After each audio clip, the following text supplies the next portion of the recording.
Ante, opastim tsikasun. So hello, my name's Whitehorse, and today we're going to be picking Usawa pihquanis, or in English, dandelion root. And with dandelions, right now it's middle of September.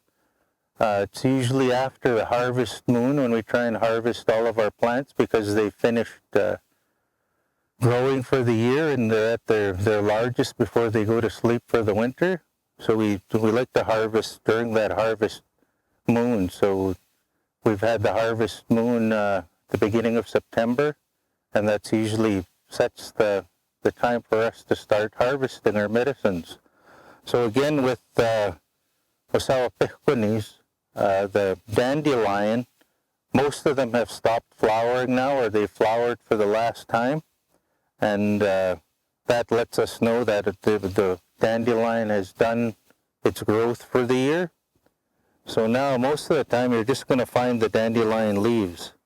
And they're really large this time of year, and that's a good time to pick them because the roots are large. Now, when I go picking the dandelion roots, a couple of things I need, of course. Something to put my roots in after I've gathered them. And I've got just a regular table butter knife and just a regular tablespoon, because otherwise the ground is really hard and it's going to help us with digging.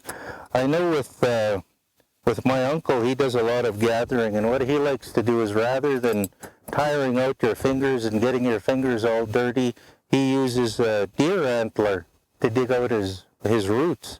And that saves his fingers, saves his hands from getting all dirty.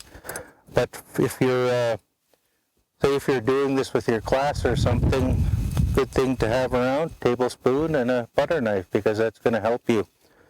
So again, as with anything, if I'm gathering for medicine, I want to make sure I'm doing my protocol. So I've got my sistema, my tobacco, and I'm going to give protocol to this plant because even though it's a very common plant, most often we take it for granted, it is a really strong medicine. And our elders use this medicine for a lot of uses, mainly for its ability to, as a detoxifier. It detoxifies mainly our digestive system, and it takes out all of those digestive toxins and all of that system, including the kidneys, the liver, that system as well, the pancreas. It'll detoxify those and take out toxins. As well, it was commonly used in a tea as a treatment for those types of cancers, like cancer of the liver, or cancer of the stomach, anything to do with the stomach. It's believed to have the ability to fight those cancer cells. So a lot of our elders do recommend people with stomach cancers and stuff like that to drink the dandelion tea. And again, it's something we really take for granted because it's all over the place. People think it's a weed and it grows in our yards, and they cut it and try and get rid of it. But it really is a medicine. So because we're going to be using this for the medicine, I'm going to be offering it protocol before I pick it. Again, I take my little pipe full of sistema, and I'm going to hold that in my hand, and then I'm going to remove my hat and give thanks to the plant before I pick it. So I'm going to hold it as I talk to it so it knows I'm talking to it. How simantu nanaskamun hawa maskiki au pihquanis kinanaskumtin hawa maskiki au masumnanak nukumnanak tapananak nanaskamun hawa haumagiwan kinanaskumtin o pihquanis kinanaskumtin hawa maskiki. Hey. So I'm going to lay my tobacco at its root, giving thanks to it. And what I said in my grandmother's language was, Creator, I give thanks for this medicine. Grandfather Dandelion, I give thanks to you for the medicine. Grandmothers, grandfathers, great-grandmothers, and grandfathers, I give thanks to you for the teachings. And lastly, Creator, I give thanks for this medicine. So now that I've given protocol, I can pick this plant. And what I'm going to do is, with the dandelion root, it grows very much like a carrot. So it's mainly going to be growing straight down. And just like a carrot, some grow to the sides and off to the edges. But the main part grows straight down in the ground. And I'm just going to cut maybe about like 2 or 3 finger lengths away from it and around, just so I get the bigger part of the root that I want from this plant. So I'm just going to cut in the ground around it in a circle, keeping that 2 or 3 finger distance to the side.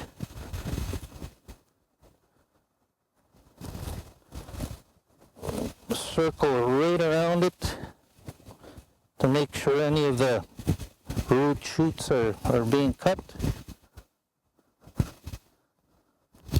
And I'm going to take my spoon and just sort of feel and dig and try and bring that root out of there. So if you're not too sure how deep the root is, then again, just use your finger to lift up and pry on it, to try and get as much of that root as possible, so that I've got that. And I could feel the root had broken off in there, but I'm still going to be able to use the part that I did get. And even the part that broke off, I could still go in and cut around it to dig that out of there.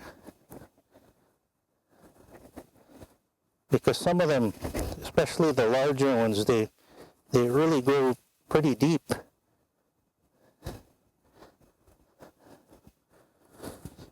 So again, I'm going to use my spoon to sort of dig around it and dig out as much of that root as I can gather.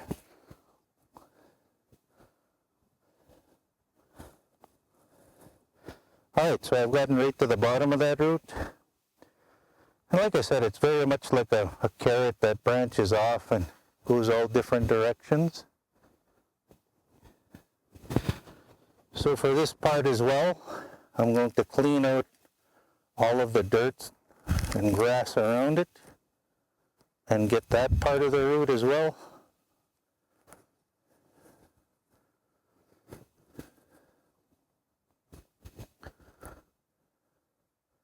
So I've got almost the entire root from this Usawa Picconis, and you'll see it, the whole root piece there, and where it joined on.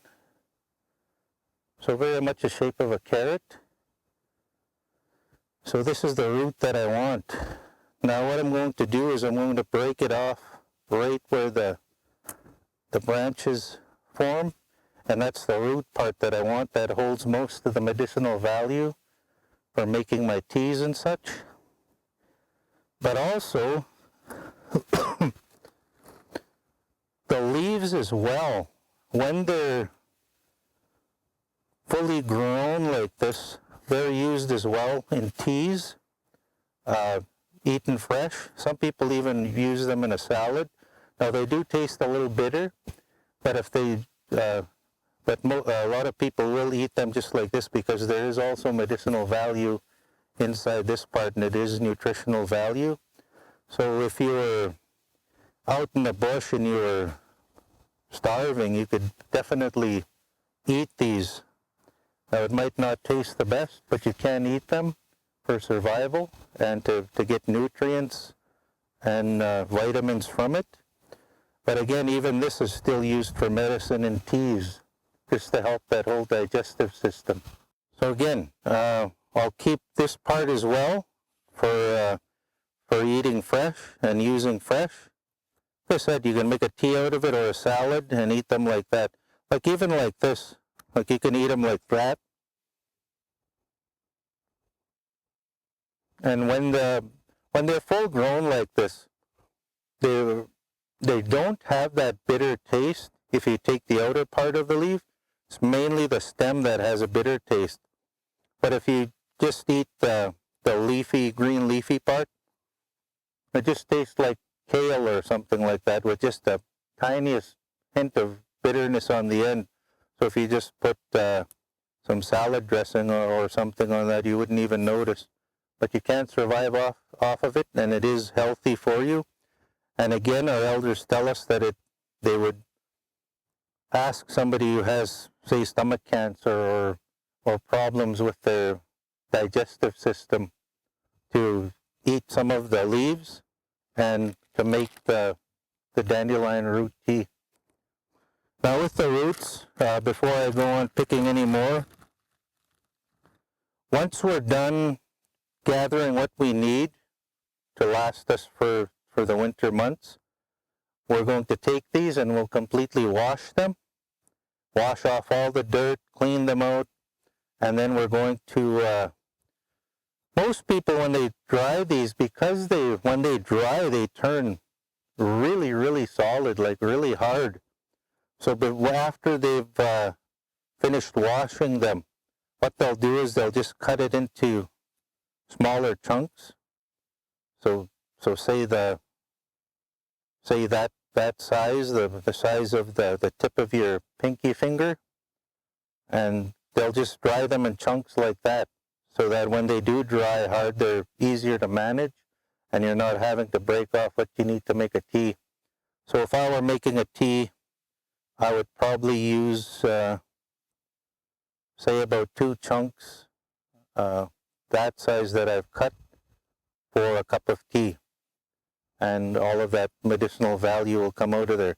A lot of people will grind it up and make it into almost a powder to add to their tea, and they'll put, like, say, a teaspoon or something in their cup to treat their stomach ailments or their or any problems they may have with their digestive system. As well, some elders say as well, it's the dandelion root tea is really good for your circulatory system as well, meaning it'll open up your blood vessels, it'll prevent stroke and that kinds of build up, the fatty buildup and that stuff going on inside your blood vessels. It'll cleanse that out, any plaque buildup or anything inside your circulatory system. But mainly, like I said, it's used for digestive problems and the tea like that. If you can eat these, but they are really bitter right now before they're dry. So if you are going to eat them, definitely go ahead and try eating the mature leaves, because they've lost that bitterness that they have when they're early in the year, and right up until late summer they taste really bitter, and you can still eat them, but it's not a very good taste. So that is how we'd pick usawa pehkanis.